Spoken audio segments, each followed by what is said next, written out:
Gaya atau style pimpinan DPRD Sulsel dalam rapat paripurna Hari Jadi Sulawesi Selatan ke-354 membuat mata para undangan terkesima.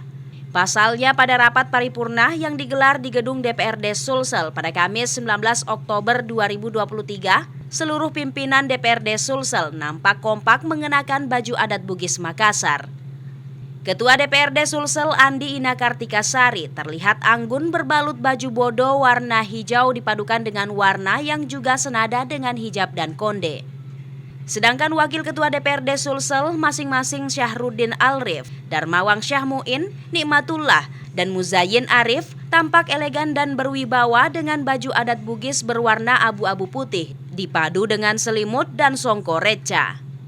Selanjutnya PJ Gubernur Sulawesi Selatan Bakhtiar Baharudin juga tampak mengenakan baju adat Bugis Makassar dengan warna merah marun dipadukan dengan songko reca warna emas simbol kebesaran Bugis Makassar. Sebelum membuka rapat paripurna Hari Jadi Sulawesi Selatan ke-354, Andi Ina Kartikasari pun menyapa seluruh tamu dan undangan yang hadir. Politisi Golkar itu mengatakan Hari Jadi Sulsel ke-354 diperingati dengan riang gembira. Menurutnya melalui Hari Jadi Sulsel ke-354 tahun 2023 ini, diharapkan Sulsel akan terus maju dan berkembang lewat pembangunan berbagai sektor, sehingga memberikan kesejahteraan bagi masyarakat.